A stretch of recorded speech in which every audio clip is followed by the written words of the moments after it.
Hey, my creative friends. My name is Shannon from shannonstudio.com. And I am here to talk about a creative life, to maybe give a little creative life tip to help us be more creative, or just an observation in my creative life or others, and just kind of talking about creativity to just keep our mind kind of focused on that and how important it is for us. So, hey, Rose. So that's what we do here. And I talk a little bit about Sweden because I'm living in Sweden. I have been here for a year, and there's just so many interesting things that are Swedish living here. Are so many interesting things here. So I just got off a call. I have a Swedish group of ladies, a few ladies that I meet with. We are just a creative business peer group. And I've mentioned them before. We meet, well, we had some lessons, and now we're starting to meet once a month. I have a couple groups that I meet with once a month. So this one is, these gals are all from Sweden. So it's a little bit different perspective when we're talking about different things. One of the things is that, you know, I was sharing a story about how I was I wanted this job, and so I did things and put myself out there to meet with people and stuff to get this job. And they said something about, well, Swedish people are kind of don't want to get in your face, don't want to be, you know, confrontational or to approach people like that. They're much more reserved, and that is so true. If you ask a Swede for like help in the grocery store or directions, they are so nice and will help you with that. But any other time, very I don't want to say unapproachable, because you can approach them if you have a question. But they're not like wanting a lot of discourse. They're not wanting to interact with people very often. And I've heard from several people that you just don't show up at a Swede's house and just kind of invite yourself, that's a normal thing in the states that I've lived in. So it's a little bit different. And so business ideas and thoughts and patterns are a little bit different. Not a lot, but there are some nuances in there. And so I get to hear that when I'm talking to this group. It's very interesting for me to see that. And but one of the things that I have seen about myself in the last couple weeks, and that I kind of saw in one of the gals in the group, is that, well, for all of us, it's hard to put ourselves out there. And it's hard to try to build a business, a creative business, by ourselves. It's hard to do anything by ourselves. It's hard to get creative and have a creative habit by ourselves. And so what I noticed with me is I've been working on this membership group. And yeah, there's my board I shared with my group. So those are some of the colors. That's my inspiration board for colors and some different things and logos. And so just working on some stuff, some process stuff. I've been working on this for several months, and this last month I've been working on it really a big push, because my pre-launch is in July and I launch on August 1st for my membership group. And so I noticed something about myself, and it's this idea that I am moving forward. And I heard it in this other gal tonight. She moves forward, and then all of a sudden something happens. It's her mood, or my uncertainty, or it's whatever. It's mood, uncertainty, overwhelm, fear. And so we're moving forward, and then all of a sudden it's like we stop, and then we move back, we pull back, and then until we feel comfortable again. And then it's like, okay, move forward and then stop. It's like this self-sabotage seesaw.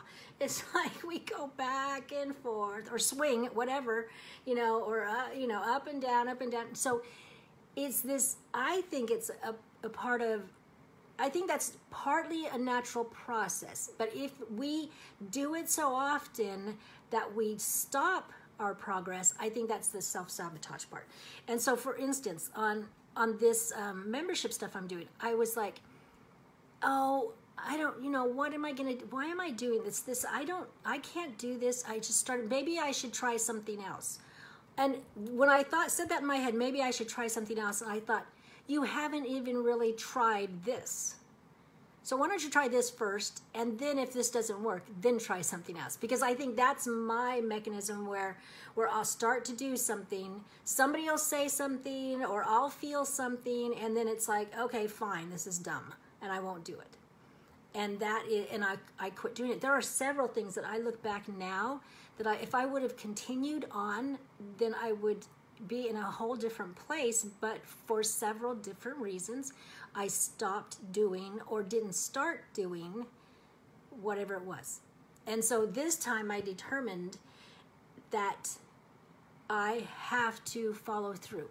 It doesn't matter if it's the worst thing that happens as far as, like my membership, if 2 people sign up, fine, 2 people sign up. If if I deliver, my delivery is janky or a failure or whatever, so be it. But I think sometimes we have to push ourselves through the self-sabotage, through the seesaw or this back and forth pendulum swinging. We have to push ourselves through that. And even if you're not doing a creative business, we can have those kinds of things happen in any parts of our lives. And having a creative habit can be the same thing. It can do that to us. And this morning I started listening to a podcast, which I didn't get finished, but I started listening to one, revisionist history, I don't know what it is, Malcolm Gladwell, revisionist history, I think. And he was talking about Van Gogh, and he was talking about how Van Gogh tried all these different things creatively. Then he decided he wanted to be an artist. Then he was sure and thought, okay, I'm going to be an artist. And so one of the things he did when he decided that was to move to Paris. And I thought that we have to put ourselves in the places or place that will give us success. Paris was the place to be back then. If you wanted to be a writer, an artist, in the creative, it's still a creative country. You have to we have to put ourselves in the places and spaces that give us the kind of outcome we want. And I've been thinking about this also because I want to shift the way, because living here in Sweden, I've walked a ton and now I ride my bike. I want to shift to where that's the kind of lifestyle I have when we go back to the States. And I'm thinking the place I live out in the country, and it's a 2-lane highway, and it's up and down steep hills and stuff. You would die on that highway on a bike. My husband says you could do the dirt roads, and I'm going, that sounds like fun. But yes, that's a possibility. But I don't know. Part of me wants to go, I'd rather be somewhere where you can bike. And there's something I could drive the bike into town and then go on, they have a walking trail. So there's some options, but it's just like now I'm switching my mindset to start to open up possibilities of what it can look like to have the kind of lifestyle I want to have or to continue to have. And so we have to make the places or spaces or find them or get ourselves in the places that can facilitate what we want. I mean, we have to decide what we want. That's another discussion, but once we figure out what we want, we've got to get ourselves to the best possible positioning to get that. And I think that's part of my problem with, some of the things I'm doing. It's like getting myself to that place where I don't keep backing up or I don't back up as far so that I can still start to make forward progress. So, and that's why I'm talking about it, that my launch date is August 1st, that my pre-launch month is in July, and so I'm starting to put it out there to you guys so there's some accountability, so I make myself push through that backup so I don't back up and stay backed up, but that I okay, I gotta do it, I gotta move forward. And besides the fact that I'm just excited about it, I think it's gonna be fun. And so, and just like with my Swedish group and the other groups, it's like after we meet, I'm just so full of energy. And even talking here with you guys, I am really excited and have this energy, and I just, there's just this, we talked about this a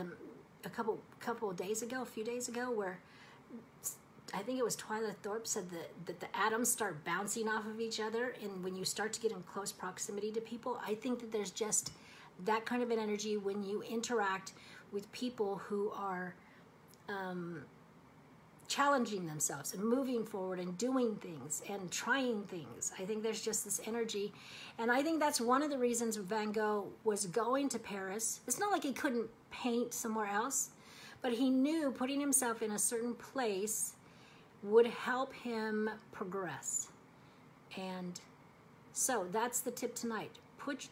Don't get on the self-sabotage seesaw and put yourself in places where you're going to be able to progress into the direction you want to progress into.